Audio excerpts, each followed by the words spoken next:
you're a Christian, Seventh-day Adventist in particular, then it's going to be a huge challenge for you to find a church within the city or province you belong.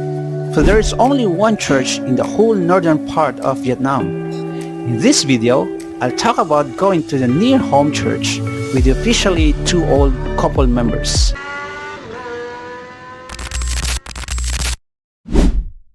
Alright, going to the church now. May maraming churches naman dito, Christian churches dito sa Hai Phong, Vietnam. Pero sad to say, wala talagang ni isang Seventh-day Adventist church. Kaya kung gusto kong pumunta ng church, kailangan pumunta ng Hanoi, which is a little bit far from here. Not a little, far talaga. Kaya last time nung pumunta ako doon, nagtanong ako doon sa church pastor nila na American kung meron bang church dito sa Hai Phong. At sabi niya, meron naman daw, pero home churches. Sa Pinas kasi may negative connotation yung mga home churches. Yun yung mga members na ayaw nang pumunta ng church, tumiwalag sila, gustong bumuo ng kanilang church, pero they're still under Seventh-day Adventist name.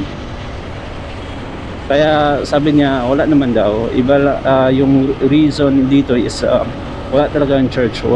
Siguro walang budget or ganun. Kaya bumuo sila ng home churches na 4. Pero sad to say, yung 4 na yun, siguro nasa mga 10 to 15 members lang lahat. Lahat na yun, ha?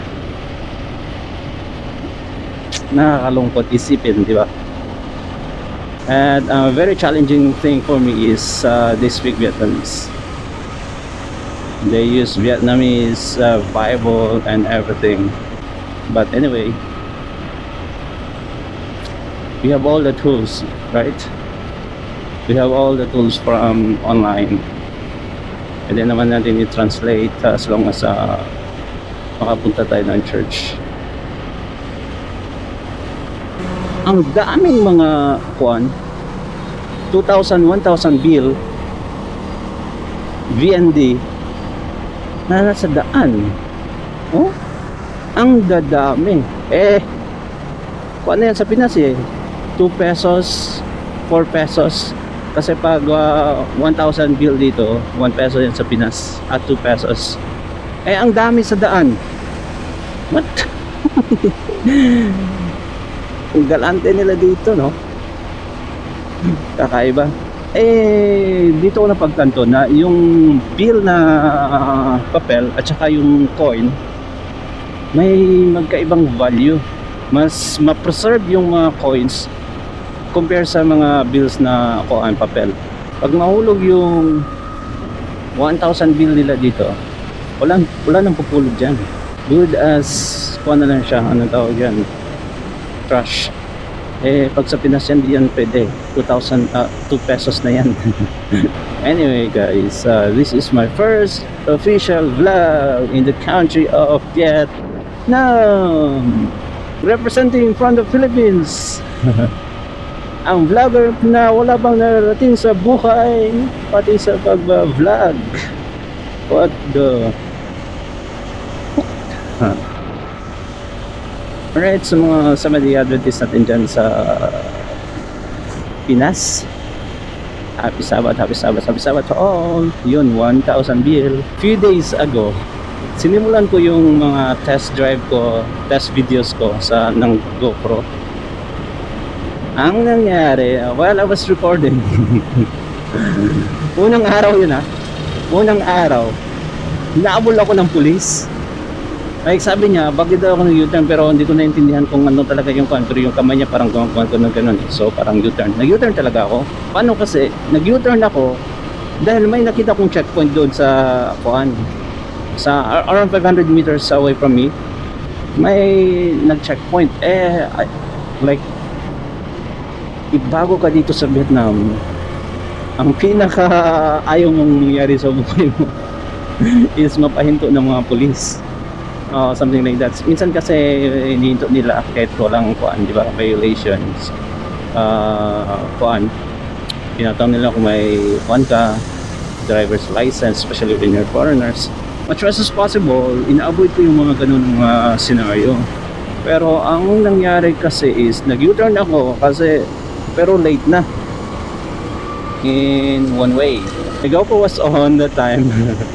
Ang nangyari lang is, nag-freeze yung video. So, I hate GoPro. Ang nangyari is, yung audio lang yung na-record. Hello. Sawadee-krap. Good morning. Where are you from? From the Philippines. From the Đi ngược Philippines. chiều. Huh? Đi ngược chiều I hiểu record không? videos like this. Đi ngược chiều là I don't know. I record videos like this, bro. YouTube. Thank you. vi phạm lỗi giao thông Việt Nam. Vi phạm lỗi giao thông Việt Nam rồi. Ngược chiều nghĩa phải đi thẳng lên. Just like this. Ngược chiều. YouTube. Biết rồi. Yeah. Hey, sorry. Đi đúng luật của Việt Nam. Nghe chưa? Không được đi ngược chiều, người ta lạ. Không đi ngược chiều. Nghe chưa? Kinabahan ako. First time, hinarang ng police at hinabol pa talaga ako. Yan. Yan yung audio. And on the second day of my trials, nako, dinikita na naman ako ng police. Grabe. So unfortunate, ha? Dinikitan ako ng pulis, mga kabay. And then yun, pinilit niya akong pinahinto. Ayun, minto ako. Hindi ko bang nasagasaan yung paa niya. Kasi dinikitan niya talaga ako. Oops. Okay. So, nung nakita niya na nag-English ako, kasi hindi naman ako talaga marunong mag-Vietnamese, I'm trying to learn as of this moment. Isa din yan sa mga ayaw kong pahinto kasi I don't want to explain myself in English, which they don't, most of the time they don't understand. And yeah, I'm almost, no, not yet, probably around 11 kilometers to the home church. Hopefully andun yung magnanay, kasi kung wala, tatlo lang kami with the old couple.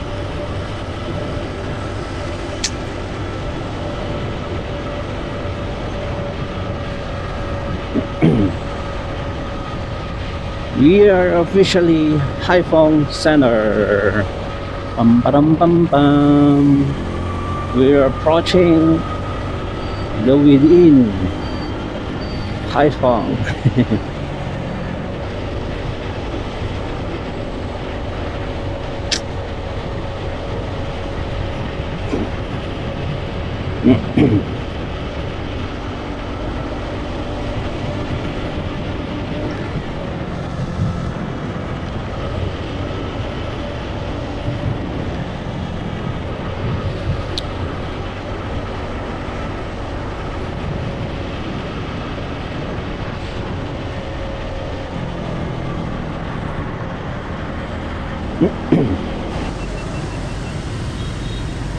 Works in ways we cannot see.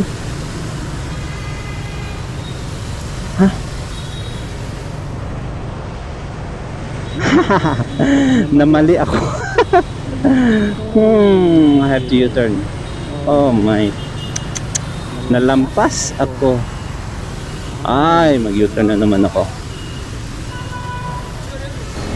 Ay, 4, 3, 2, 1. Pwede ba ako mag-U-turn? Yes, pwede ba? Grabe, ang daming motorcycle sa Vietnam. It's a country with the most motorcycles. Really. Oh God, you make a way where there seems to be no way. Looks and ways you cannot see. You make a way for me. You be my one. Hold me close to his side. With love and strength for each new day. He will make a way. God will make a way. Oh, amen. God will make a way.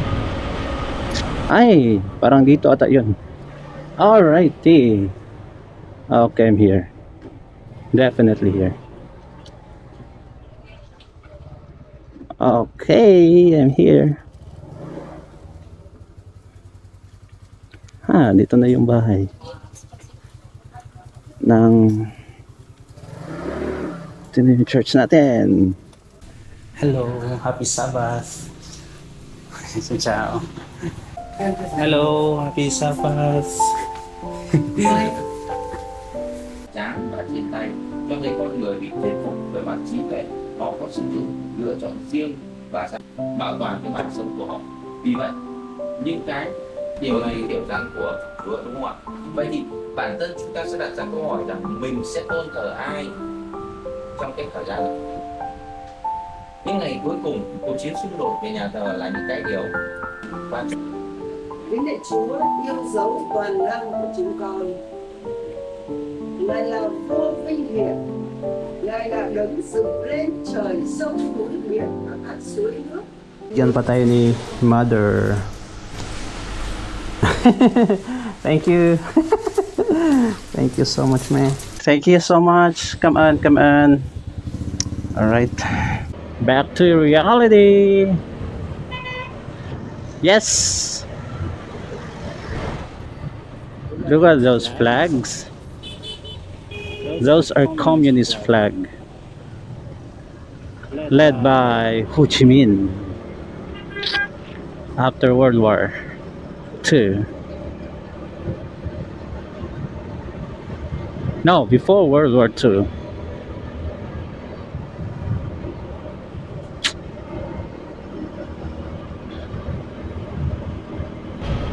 Yung kagandahan nila dito, proud na proud sila. Like being a communist, and also grabe ka patriotic yung mga tao dito. Halos lahat ng kalye may mga flag of Vietnamese. Ito, another flag of one. Usually yung runabout nila dito is may mga flag talaga na communist tsaka Vietnamese flag. Di ba?